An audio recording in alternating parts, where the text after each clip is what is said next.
When LeBron James was a teenager, he was by far the best player in high school. He averaged 18 points per game. He was flying out the gym faster than anyone and flat out massive at 6'7", handling the rock just like a point guard. Now at age 37, he's jumping higher, running faster, and even bigger at 6'7" to 6'8", dominating the NBA. Since LeBron was young, it was clear that was a talent that we have never seen before. People would say that he was the next Jordan in terms of vertical and speed, and it actually made a lot of sense. He was a guy who could jump out the gym literally and then throw anyone out the way if he wanted to because of his size. He's kind of like the Zion back in the day. I want you guys to know that this is possible simply due to great genetics and a crazy work ethic. You cannot make it this far without working hard, no matter how good your genetics are when it comes to being an athletic freak at 6'7". We all know that LeBron James did not grow up privileged, and you cannot just grow muscle and build a vert just by simply sitting on your ass all day, even if you have good genetics. You flat out have to go out and get some work. Your genetics are gonna be able to protect you from shitty workouts that might not get you gains if you don't have good genetics, but it's not gonna protect you from a shitty work ethic. Now I want to dissect LeBron's athleticism and how he's able to hold it up all the way to this point at age 37. The first thing that I want to take on is that he is a 1-foot jumper, which shows in his track record of track and football in high school. When you go through a lot of sprinting and even football work, you're going to have very good lower limb strength. The lower limbs are your knees, your shins, your calves, and your ankles are going to be very stiff. And when you're stiff, you're able to jump off 1 foot very, very high, just like you're able to sprint and keep tapping on the ground very, very stiffly. He also played a lot of football in high school, which exposes your body to different strength qualities that you need to be a good overall athlete. So like I said earlier, 1-foot dunkers are going to see a lot of benefit from training the hip extensors, your hip flexors, your glutes, your calves, your tibialis, and your soleus, and also the ankle complex to see a lot of benefit in your 1-foot jumping. The lower limbs is also the best muscle to train for injury reduction. So we're seeing LeBron playing 18 years of the NBA, wondering why is he staying so durable? He's not, messing up his knees, he's not messing up his ankles, he's not spraining ankles every other game, because he's training the tibialis, the soleus, the VMO, the patellar tendon, so he can be durable, but he can also be superior in his favorite type of dunk, which is the 1-foot dunk. So the reason why I mentioned that he's primarily a 1-foot dunker is because this shows that he had to develop the correct muscles to actually stay resilient. Like I said, the VMO, the tibialis, the calves, the soleus, that actually helped him later down in the line when he was in the NBA. You are primarily a 1-foot dunker, so all these muscles are strong. So now later on when you're older, you already have that built up base of strength that you need to stay, just like a piece of armor, stay resilient. Another thing that's helped LeBron's durability over time is the fact that he played basketball from a young age.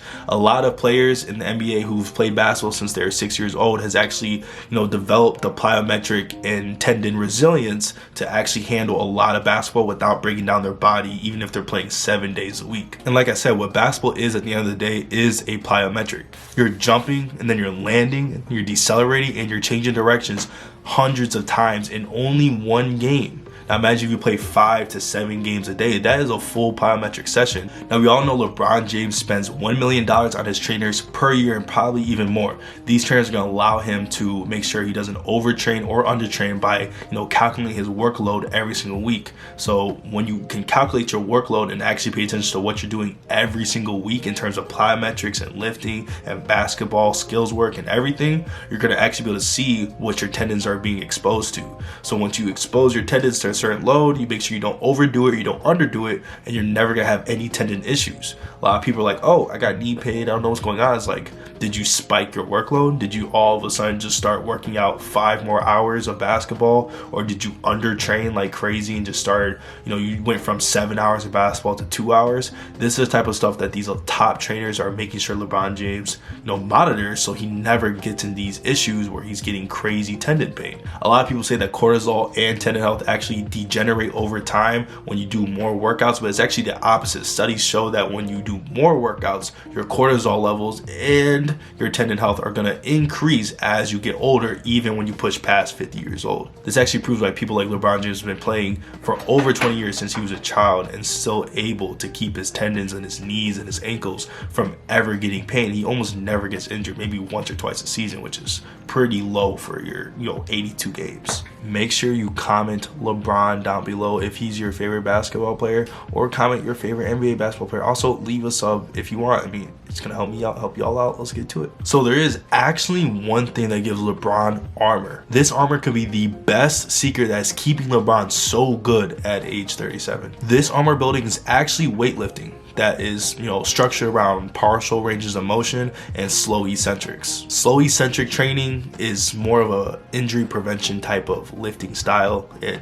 actually makes sense why he only does that for most of his lifting. Eccentric training is basically slow type of lifting. So instead of a squat, if you're standing up, going all the way down, instead of 1 second, it should be 4 seconds, 4 slow seconds. That's eccentric training. This is good for your tendons, your muscles, and many other things that are going to help you stay prevented from getting injuries like jumper's knee or sprained ankles. If your main goal is to be as durable as LeBron, you need to focus on slow eccentric training in the weight room and progress plyometrics like he did from a young age. Low plyometrics, high plyometrics, progressively overload every single week so your workload's all the way up here and you never get tendon or ankle pain or any type of pain in the world. You're just going to be durable just like LeBron. That is the secret to his armor, but there is one more secret that you need to know about. So what if I told you the last tip wasn't LeBron's best secret? The one thing that you need to start doing right now is deceleration training and stability training, or some people call it propioception training. It has been stated in many studies that ankle propioception training actually reduces ankle sprains by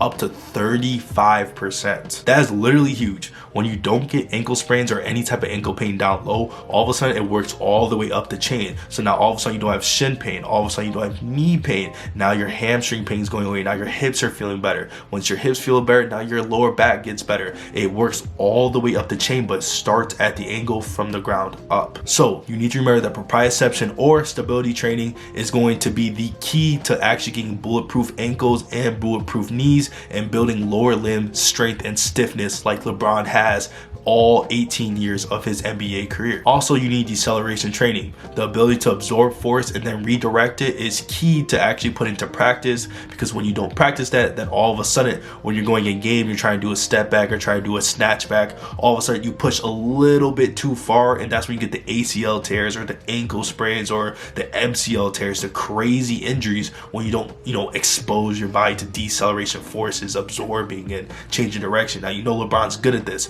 All of a sudden he'll run, stop, look left, right, do a step back, or randomly he can run all the way full speed, all that horizontal momentum, and then cut it all the way into the sky and dunk it easily. This is deceleration training. Everyone needs to learn how to absorb force, redirect it whatever direction they want. You can actually find LeBron doing multiple stability, unstable type training exercises and deceleration training exercises all over the internet. Kind of hard to find, but he's been doing this his entire career, and this is why he's probably the most durable athlete of all time. LeBron has shocked the world with being crazy durable for the past 19 years. If you want to learn how I actually make my athletes crazy durable, click the link in the bio. It's called Just Jump. I teach you even more in more depth about how to be durable and just how to be a way better athlete. I have over 200 testimonials. Go check out the Instagram, 74K, Just Jump, Just Jamari, whatever it is. Let's get after it. Hit the sub button. Hope you guys enjoyed. I'm out.